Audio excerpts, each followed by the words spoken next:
Bonjour, donc avant d'étudier le dernier chapitre de l'année qui s'appelle Fonctions linéaires et affines, je voulais vous faire ici des rappels sur la notion de fonction qu'on a déjà vue en début d'année et qui est évidemment très importante, qui va vous poursuivre tout au long du lycée. Et vous allez voir que lorsqu'on l'étudie pour la deuxième fois, c'est déjà beaucoup plus simple. Alors, première chose, qu'est-ce qu'une fonction? Donc, rappel, une fonction, c'est une machine, un processus ou un programme qui fait toujours les mêmes transformations et en mathématiques qui fait toujours les mêmes opérations. Donc imaginez que vous inventez une machine, vous lui donnez un nom, vous l'appelez f, et cette machine, elle fait qu'une chose, elle prend un nombre, elle le multiplie par 3 et ajoute 7. Donc il faut traduire ça algébriquement, sous forme d'une formule. C'est ce qu'on appelle la forme algébrique d'une fonction. Alors il y a deux façons de présenter. Il y a la première, qui est la plus simple, celle que vous lisez le plus facilement, f de x égale 3x plus 7. Et la deuxième, f qui a x associe 3x plus 7. C'est celle avec la flèche. Donc on retrouve bien ici le nombre de départ, x, d'accord. On le met dans la machine f, et qu'est-ce qu'il en ressort? Eh bien il en ressort 3 fois x plus 7. Vous l'avez multiplié par 3 et ajouté 7. Voilà. Alors on aurait pu parler de nombre d'entrées et nombre de sorties. On a choisi un autre vocabulaire. Au lieu de parler du nombre d'entrées, on appelle ça l'antécédent, le x.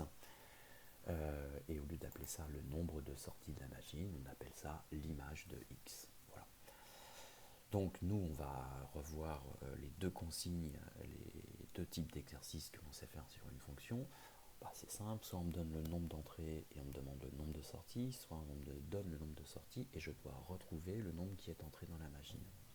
Donc, petit 2, qu'est-ce que veut dire la consigne calculer pardon, une image?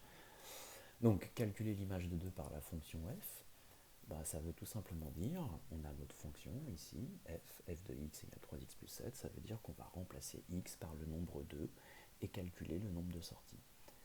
Donc je recopie la forme générale de ma fonction, la forme algébrique. On me demande de calculer l'image de 2, ça veut dire que x, je le remplace bêtement par 2 dans la machine. Je fais subir donc à 2 les transformations, je le multiplie par 3, je lui additionne 7, 3 fois 2, 6, 6 plus 7, 13. Et on dit alors, l'image de 2 par la fonction f est le nombre 13. Voilà. Donc calculer une image, c'est très simple, c'est je remplace x par le nombre qu'on me demande, je le remplace dans la formule, et je calcule le résultat, et ce résultat, au lieu de l'appeler le résultat de sortie, je l'appelle l'image. Donc évidemment, si on va dans un sens, on va aller dans l'autre, en mathématiques, vous avez vu, avec propriété directe, propriété réciproque, on aime bien toujours pouvoir retourner dans l'autre sens.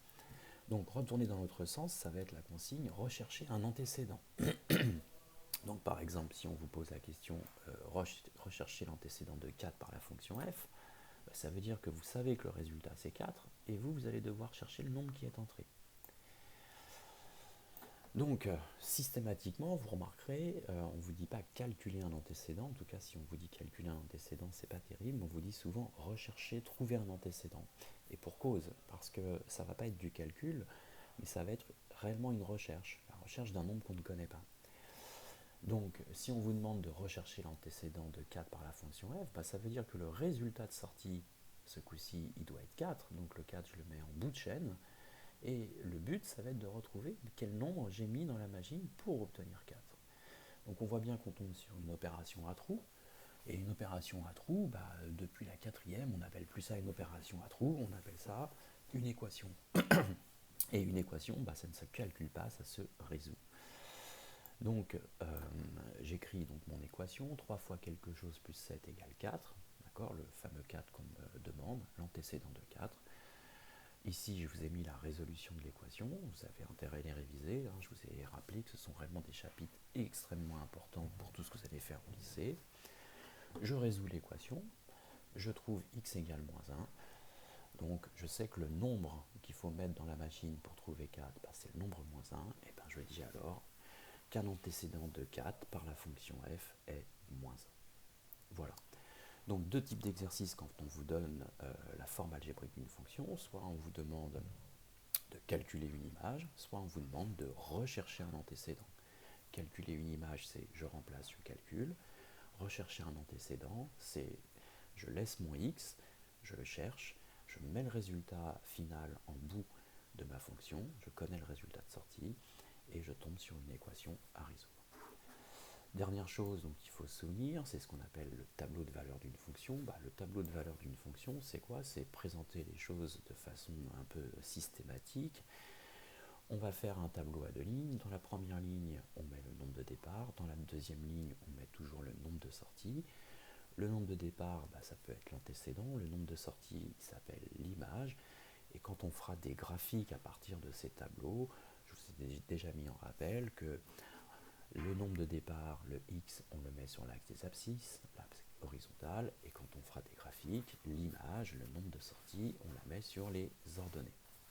Donc si on utilise déjà les deux exemples que j'ai fait précédemment, donc j'ai calculé l'image de 2, ça me donnait 13, c'est simple. J'ai donc choisi 2, l'image qui est sortie c'était 13, l'image de 2, l'image de 2 est 13. Donc l'image c'est 13. D'accord? L'image de 2 est 13. Deuxième exercice, on me donnait le nombre de sorties et on me demandait l'antécédent. En résolvant l'équation, j'ai trouvé -1. Donc je peux dire un antécédent de 4 est -1. Je peux dire aussi l'image de -1 est 4. De même qu'ici, je peux dire un antécédent de 13. Et bien c'est qui? C'est 2. Alors évidemment, l'intérêt d'un tableau de fonction, c'est que ça évite au prof de vous poser des questions. En fait, il vous met des chiffres dans ce tableau et c'est à vous de le comprendre. Donc s'il me met par exemple un chiffre en haut, s'il me met le 4 en haut, si je cherche le nombre d'en bas, je vais calculer son image. D'accord? Donc je vais remplacer 4 dans la formule et faire son image. Alors on peut le faire ensemble. Si je remplace x par 4, 3 fois 4, 12, 12 et 7. Ici, je sais qu'il y aura 19. Donc l'image de 4 est 19. Inversement, si le prof vous met le nombre dans la case du bas, ça veut donc dire qu'il vous donne l'image. C'est donc à vous de chercher l'antécédent. Vous voyez, ce qui manque, c'est l'antécédent. Ça veut donc dire résoudre une équation. Donc là, pareil, on va pouvoir quasiment la faire de tête. Ça veut dire que le 10, il se trouve en sortie. Alors 3 fois quoi plus 7 égale 10. J'ai pris exprès un exemple très simple. Pas la peine de résoudre l'équation, je crois que ça se trouve de tête. 3 fois 1, 3, plus 7, ça fait 10. Ça veut donc dire que l'antécédent de 10, ici, ça sera 1. Je vais le mettre en couleur verte. Évidemment, vous pouvez aussi chez vous utiliser des couleurs. Dans ces cas-là, prenez toujours les mêmes.